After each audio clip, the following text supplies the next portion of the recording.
Welcome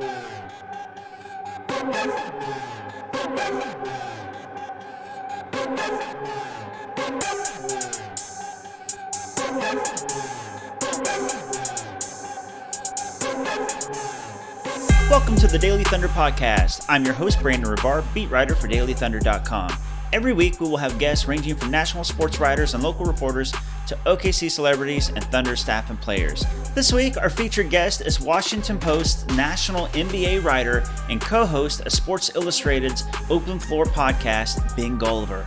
We discuss Ben's recent interview with Kevin Durant about his new documentary, Russell Westbrook and Chris Paul playstyle comparisons, the potential return of the NBA, possible future Thunder draft picks, and lots more. We have with us now Ben Golliver, NBA writer for the Washington Post. So we're going big time today. He also hosts the Open Floor podcast, which is run by Sports Illustrated. And he has a new podcast out called the GOAT Pod, which I haven't got to check out yet, Ben, but does it live up to the name? Well, I hope so. I mean, it's short for Greatest of All Talk. I do it with my buddy Andrew Sharp, who used to be my colleague at Sports Illustrated, man. We're having a really, really fun time with it. I guess the catch people might say is it's a subscription podcast, so you have to pay for it. But we've got ourselves just like a loyal, diehard, group of fans who are listening. I'm sure you've got the same thing with your show. And it's just been a really fun community. Frankly, it's been keeping me sane during this whole pandemic. So I look forward to it, pretty much every week.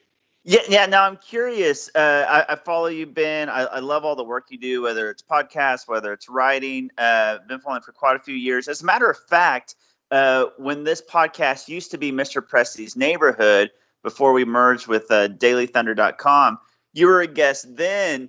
And I don't know if you remember, but it was Katie's last season in Oklahoma City. And we were all kind of predicting where he would go, what he would do. And we all thought he would stay in Oklahoma City. Wrong.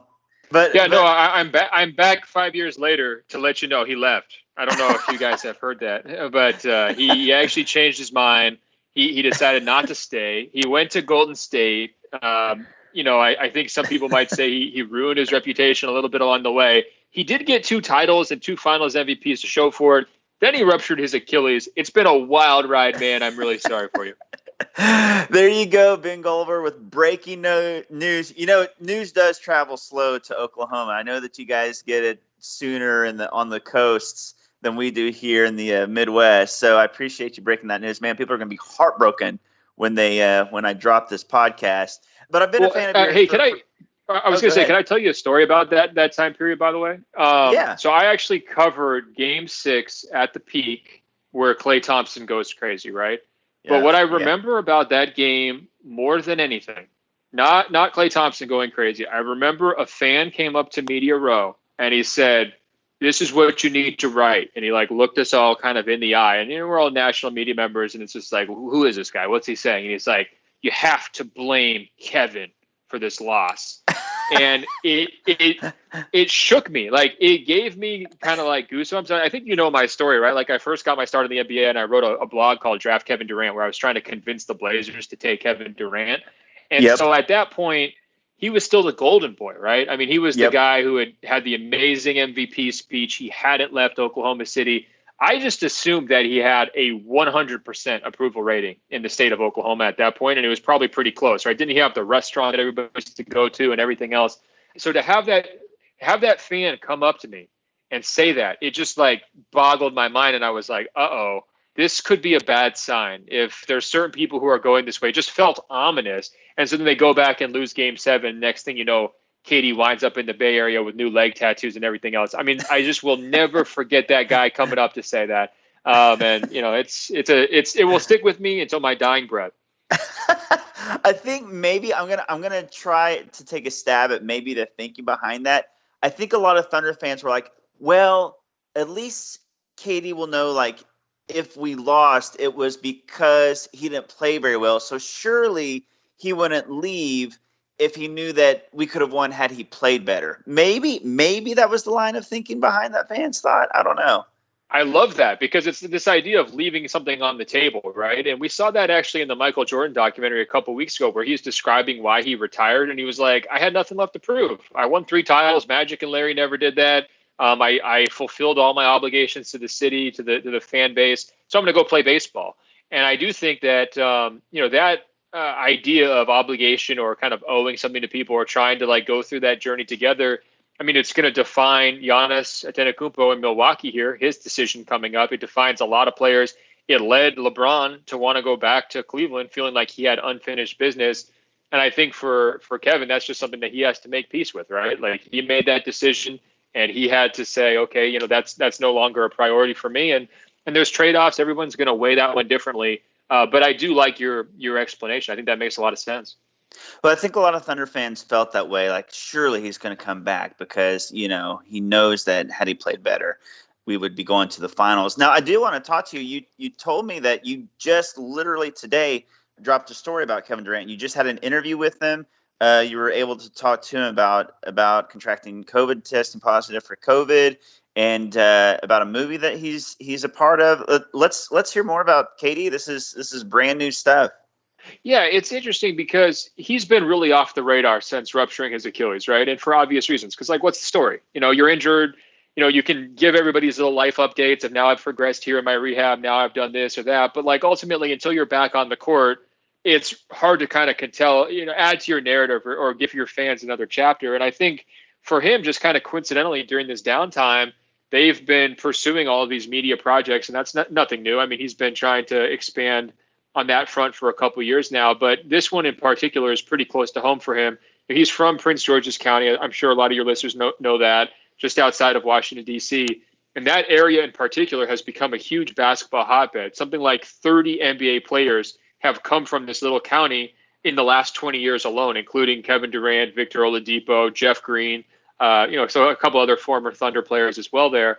So they're trying to get into the idea of what causes this. Like, how is this area able to have so much success? And it's interesting to me because it's a lot of the same principles actually that Sam Presti would preach, right? Like, remember in the early days, it was always about creating infrastructure, right? Creating a climate, creating a culture, trying to make sure everybody's on the same page with the same philosophies. And what you're seeing in that community outside of Washington, D.C. is a ton of infrastructure. It's really well-respected high school programs, well-respected AAU programs, local recreation centers that players can go play at, and having legendary coaches in the mix, and even having just generations of past greats to maybe able to look up to and kind of pay things forward. And that played a central role in Durant's life. He talks about growing up and being surrounded by some of the drugs and the violence, and realizing that his choice and his escape was going to be the community center. And then just he also kind of wonders in the interview I did with him, like, what would his life be like had he not had that opportunity? And he speaks pretty frankly about that. So I encourage people to check it out. It's on the Washington Post right now. But it also this project is getting released at a crazy time for him because he's the most high profile athlete to test positive for the coronavirus. He didn't do a lot of media about it. He didn't do a lot of the public service announcements that some of the other players like Donovan Mitchell or Rudy Gobert did. He sort of announced it and just kind of let it go. And he wasn't playing, obviously, so that contributed to why maybe people let it slide by the radar. But he told me kind of just frankly, he's like, look, I'm alive, and he said it was scary because it was an unknown situation. He said he felt like he was supported throughout the entire time. He was asymptomatic, so he wasn't feeling it as terribly as people who are obviously being put on ventilators or potentially dying from this illness. But it's super duper scary for a guy of his magnitude, especially. To me, it just drove home the point that like all of us are at risk, right? If Kevin Durant can get this thing, a guy who's worth hundreds of millions of dollars and a major basketball icon, we all need to be smart and following the best practices and doing whatever we can to keep ourselves safe. Check out shopgoodokc.com to pick out a gorgeous hand-printed shirt. They have a Daily Thunder collection featuring the Sixth Man of the Year, DT logo tees, and a Together and Struggle print, which is also a part of the Solidarity collection that reps support for local businesses and the OKC community during the current crisis. Hi, this is Olivia Punchal, senior writer at Daily Thunder and co-host of our new show Crossbolts. Tune into Crossbolts weekdays on Twitter and Instagram as Brandon and I debate everything from Thunder basketball to NBA fashion. Then chime in with your own opinion and let us know who won the debate. But let's be honest, it's probably me. Now back to the Daily Thunder podcast. Talking to Ben Golliver, first person to interview Kevin Durant since he tested positive for COVID-19. Now, one last Kevin Durant question, since you got to talk to him, and since there's been some momentum on the playoffs possibly happening this season, do you think there's any chance whatsoever KD suits up for the Nets if the playoffs happen here in a month or two? Well, this is funny. I can confirm that he was on the call with the other NBA stars because it bumped our interview time, our original interview time. So, I guess I'm lower on the pecking order than LeBron, right? But I'll say this: the stars want to play for sure, and Kevin won't play if they come back. I mean, they're taking it slow with him, and even a guy like Steph Curry, who's on that call, probably won't play, and it's possible Damian Lillard, who was on that call, just won't be in the playoffs, so he won't get to play. But we're talking about a huge, huge amount of money here that's at stake. If they're not able to get the playoffs back on, it could change the entire collective bargaining agreement for next year going forward. So not only are the players going to potentially have their salary withheld this summer, but it's almost like you go back to the drawing board and have to renegotiate things because all of the profits and revenue that they were assuming that they were going to have just aren't going to be there because there aren't fans going into stadiums, there aren't people buying as much merchandise, and there aren't games being shown on television, right? So they have a lot of motivation to get this thing back on. And the superstar players who have the biggest salaries have more motivation than anyone, not only because of the financial side, but also because of their legacies. Of course, guys like LeBron, Giannis, and Kawhi Leonard want to have a playoffs if it's safe because they have titles at stake, right? Right. I think the problem for the NBA on both sides of this negotiation, both the owners and the players, is that there are still some factions, right? There are players who are scared for their health, who don't necessarily want to play. There are guys on lottery teams who are saying, look, we don't have anything to play for, right? Why are we going to risk anything? And the same deal for the owners. You've got owners who say it's going to be pretty expensive to get things back on. Why bother, especially, to continue a regular season? Why not just go straight to the playoffs? And so for Adam Silver and, leaders like Chris Paul, the head of the players union, and LeBron James, kind of the loudest voice, right?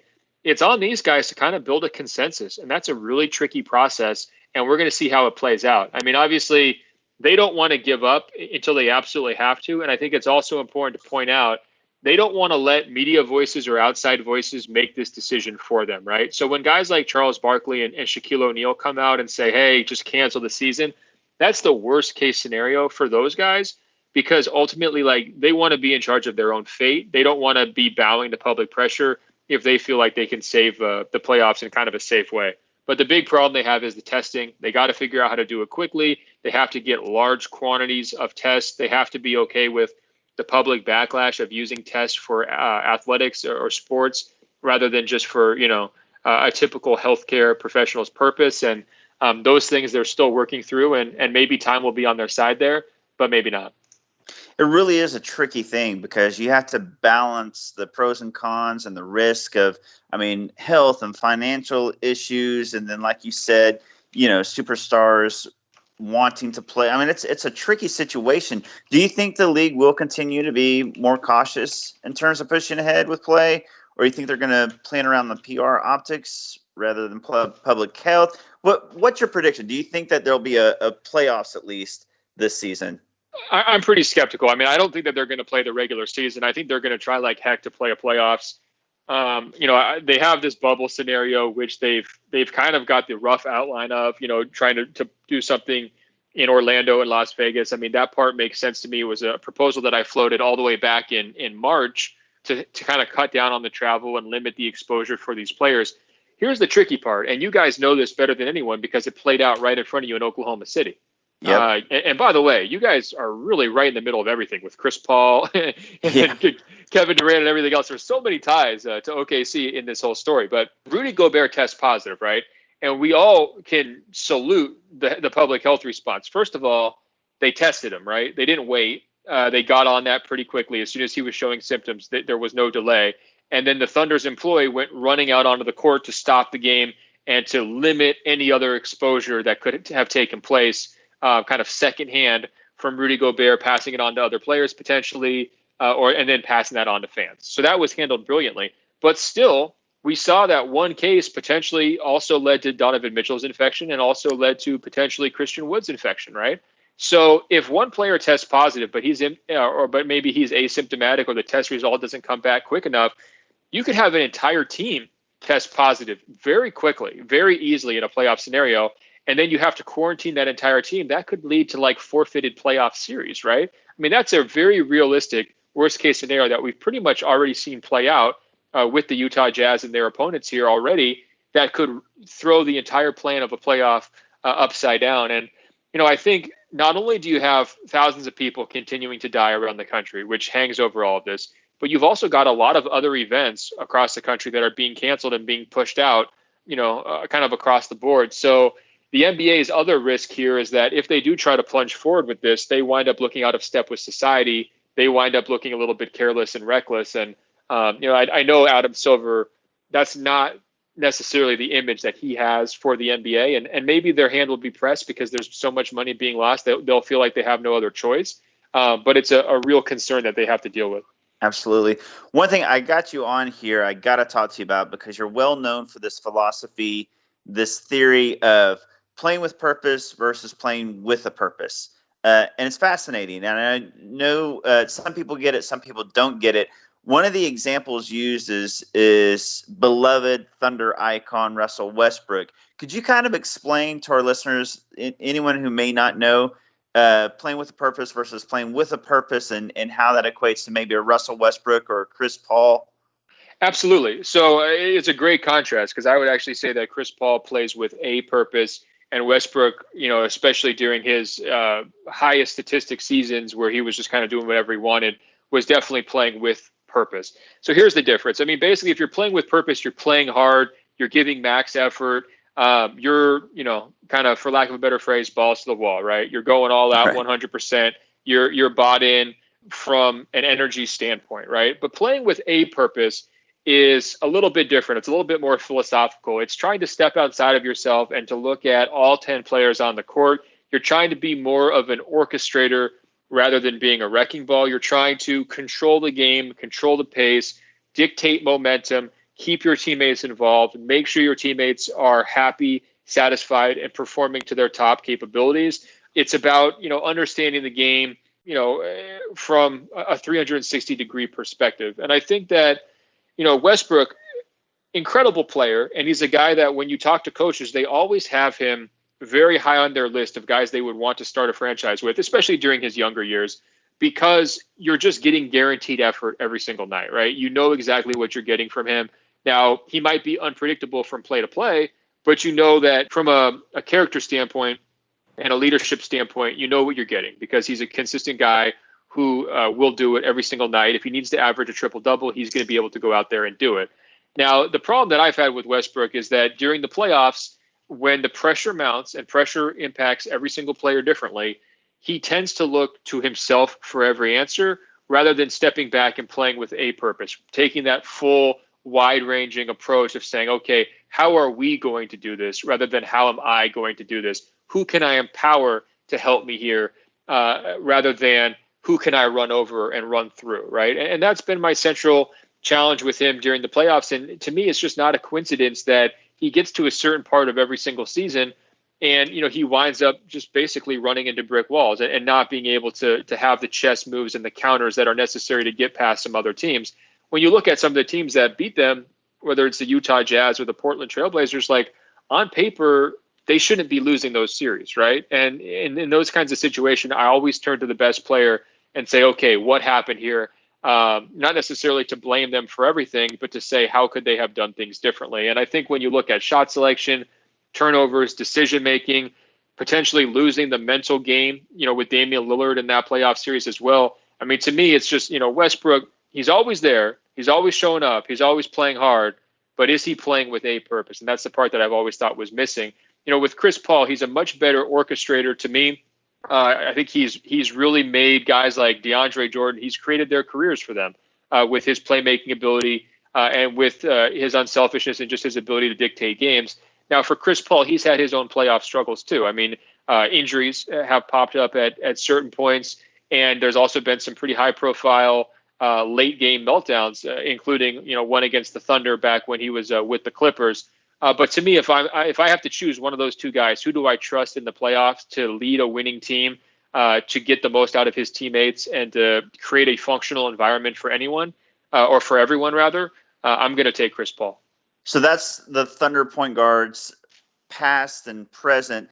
Let's piggyback on that and talk about Thunder point guard of the future, Shai Gilgeous-Alexander. What's your thoughts on Shai, whether it be playing with a purpose versus playing with purpose, or just as a player overall? What do you think about future building block for the Thunder, Shai? Well, I am amazed that Sam Presti was able to get him in that trade. And first of all, to me, Sam Presti is the executive of the year this year by a country mile, because not only did the team not take a step back, and not only did they have just a great, overachieving type season, and they had a chance to win a playoff series this year, which they didn't last year, but all the draft picks are just obscene. Like the level of pilfering that he got in both those trades. I'm probably preaching to the choir on this one, but to me, it's like he is so far ahead of the other candidates in the executive of the year conversation that there's no conversation. But what surprised me about him being able to get Shai, and he's the obvious target in that Paul George trade because he's the best young Clippers asset.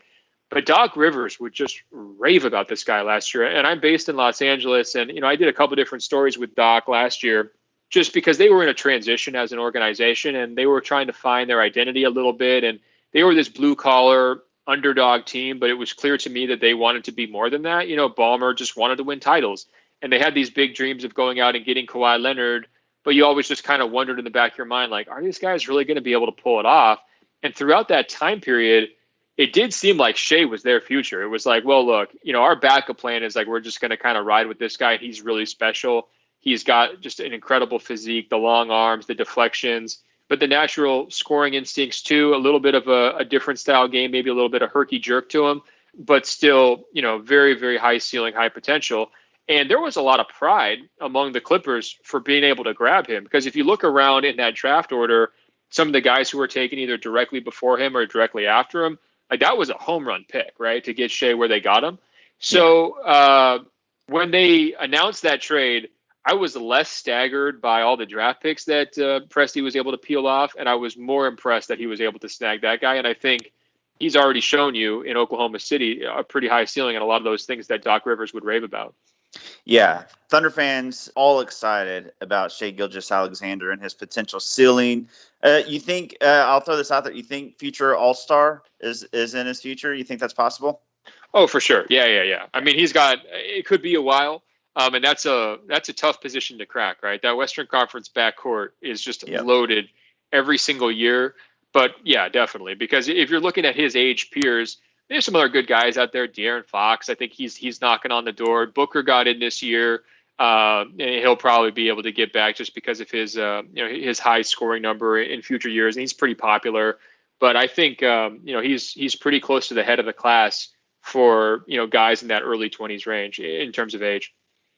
Now, pushing ahead even farther into the future, I know that you follow Bronny really close, LeBron James Jr. And I'm curious, do you think the Thunder, you talked about all the draft capital that Presti was able to get from the Rockets and from the Clippers.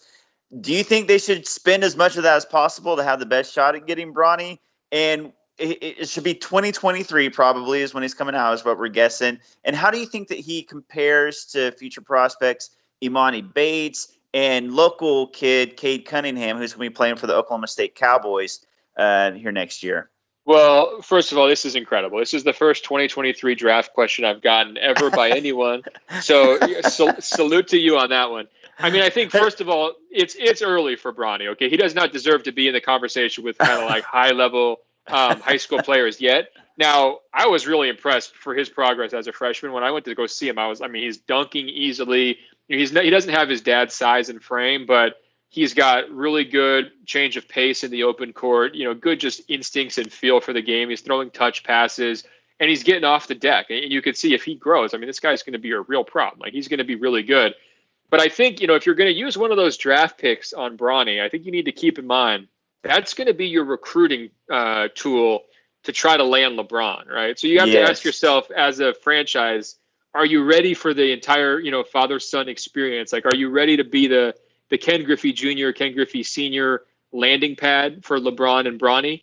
Or do you have a different building timeline, right? Like, you don't want to compromise Shay's prime by kind of saying, hey, here's this 40-year-old LeBron James retirement, pre-retirement tour where he gets to play with his dad. So that is the one downside of drafting Bronny. But I've said this, Bronny's going to get drafted no matter what, because LeBron wants it, and LeBron's practically a billionaire. And if you're a billionaire in this day and age, you can pretty much get what you want.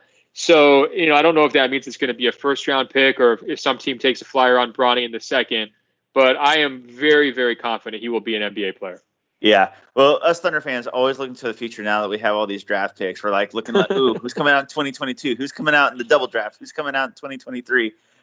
So we're excited about the future here in Oklahoma City. If they were able to land Bronny and LeBron James, both of father and son, do you think that would kind of cement OKC as the most star-studded franchise of the modern era? When you look at Kevin Durant, Russell Westbrook, James Harden, Oladipo, Chris Paul, Shay, Carmelo Anthony. I mean, right?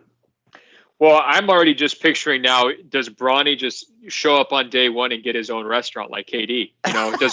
Does Bronny's become the new steakhouse that everyone's going to? I got to be honest, man. I would go to Bronny's Steakhouse if it was there. And I'm a vegetarian, so that tells you how excited I am about that prospect. But look, I mean, he's going to be a phenomenon. That's the thing. Like, it's really weird in this day and age to say this, but guys who are these celebrities as teenagers on Instagram, like, there's a benefit for some of these organizations to draft them, just not even basketball wise, right? But just to get buzz around your team and everything else. And again, hopefully you're not using your lottery picks on guys just to kind of, get your clout up on Instagram or whatever else. But these guys are legitimate brands that they bring, their own fan bases to an organization. And if they pan out, it could really be something special. What I'm fascinated for on the draft is, which team is willing to buy in on LaMelo Ball this year, right? Yeah. Because you see the cautionary tale of how Lonzo worked out in LA and how the dad got in the way. But I think that the dad's act has kind of, run its course. People don't really care what he says anymore. They just kind of laugh it off. It's not really as disruptive as it was there for a while. I think LaMelo is a better prospect than Lonzo was. And I liked Lonzo's game a lot. But I think that LaMelo is just kind of more suited as a playmaker, ball in his hands type of guy. And there's no doubt his fame and his reach is huge for a player of his age.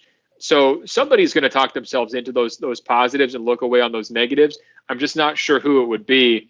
To be honest, this is the sick part of my brain thinking, I kind of hope it's the New York Knicks. Can you imagine? Can you imagine LaMelo Ball hits Madison Square Garden? I mean, God, the amount of attention he would generate would just be crazy. Especially since he's probably going to be playing with Chris Paul, right?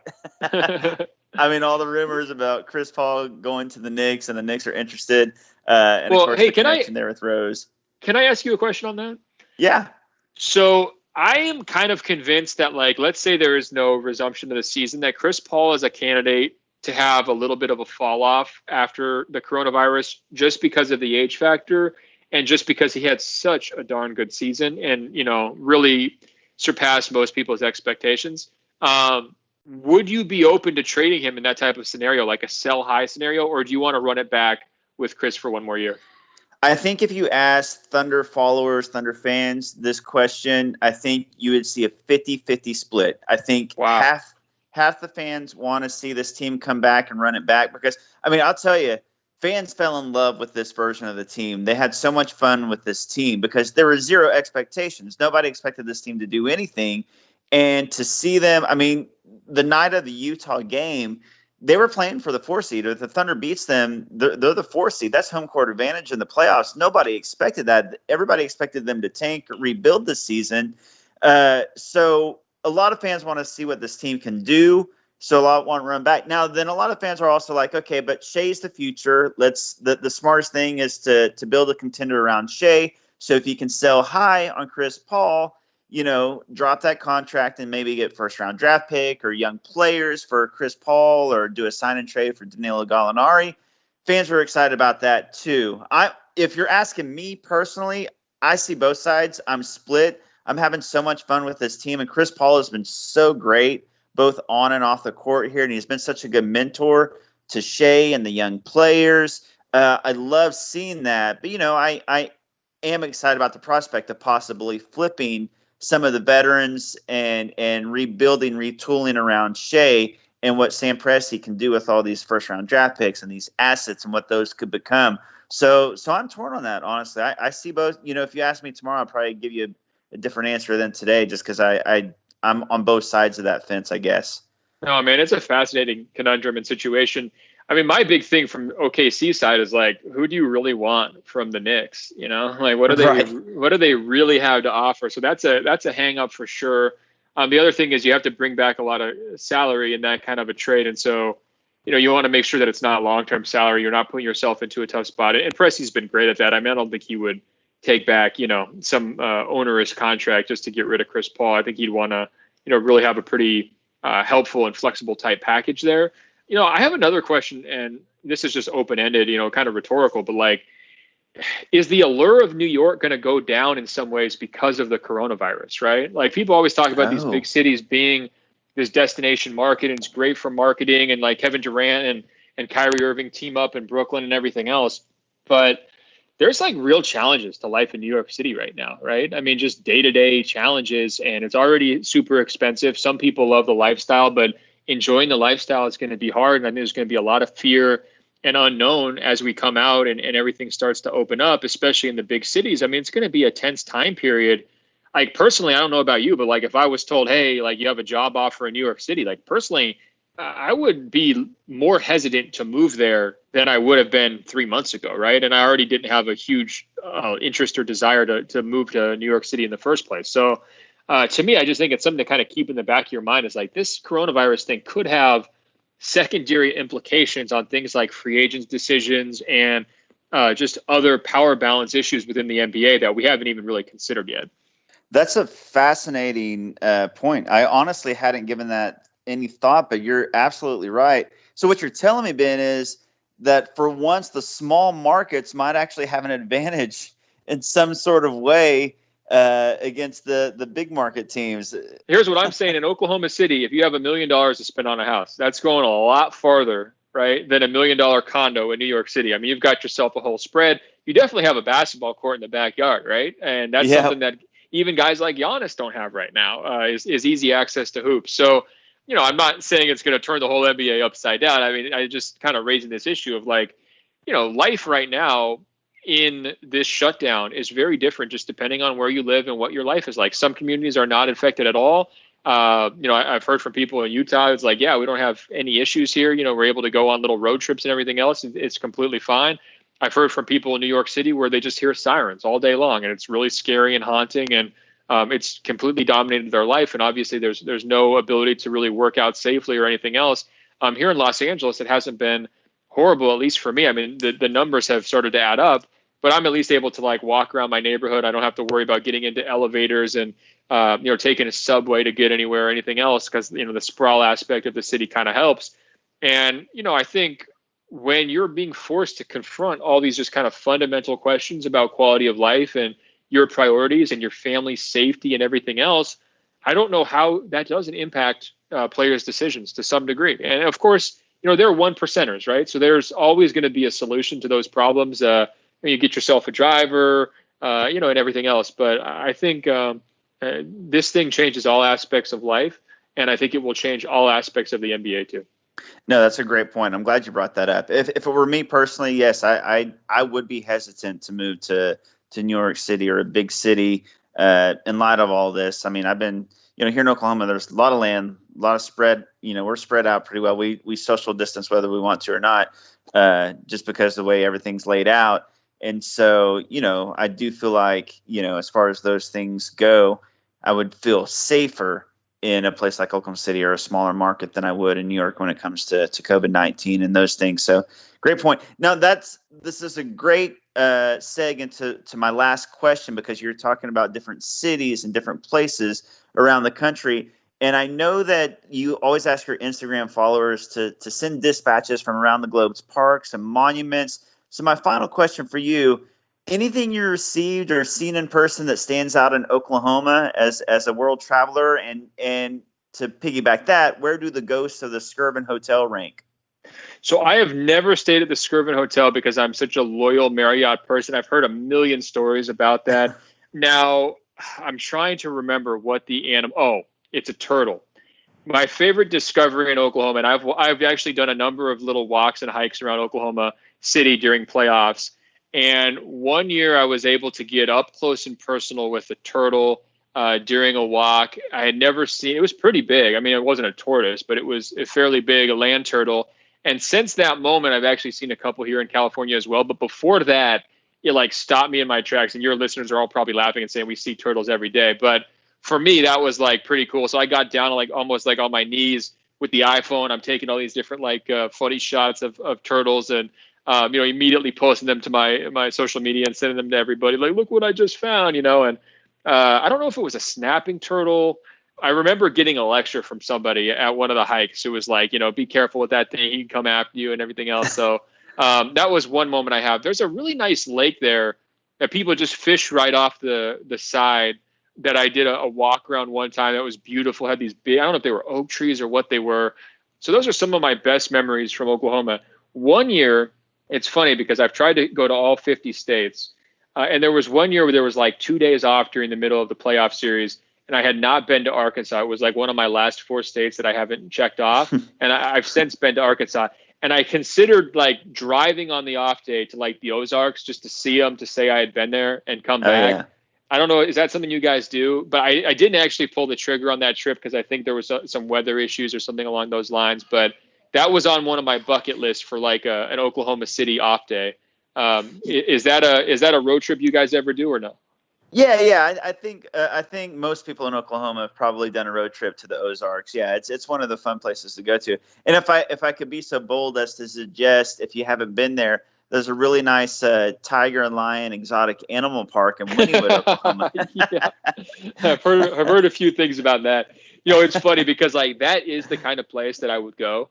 Like if I was driving down the freeway, first of all, I love road trips and I love oddities. So if I knew nothing about the Tiger King and I just saw the road trip, the chances of that billboard, like I saw the billboard, the chances of me stopping and going there is like 99.9%.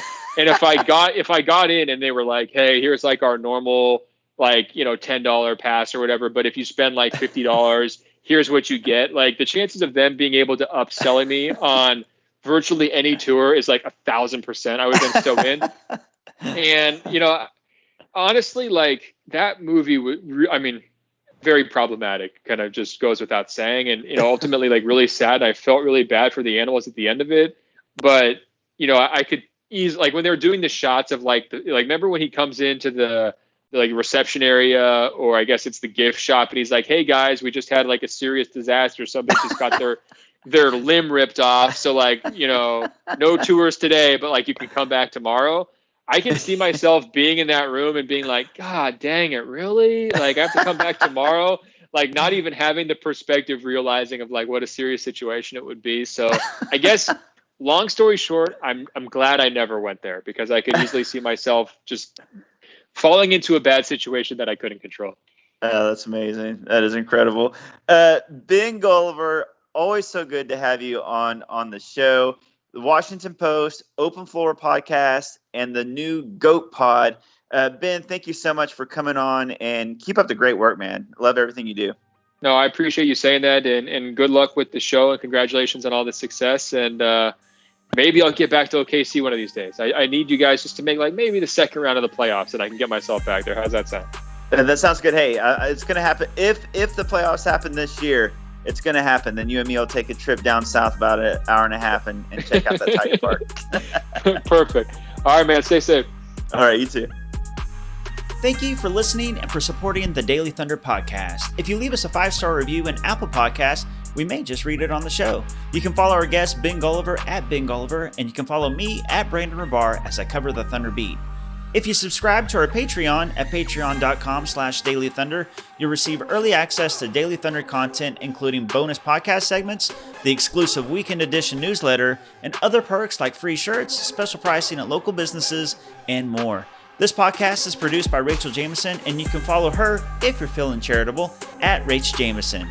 Send your questions and feedback to dailythunder@gmail.com and stay on dailythunder.com every day to catch the latest Thunder news, recaps, analysis, interviews, and all kinds of nonsense. We'll see you next week.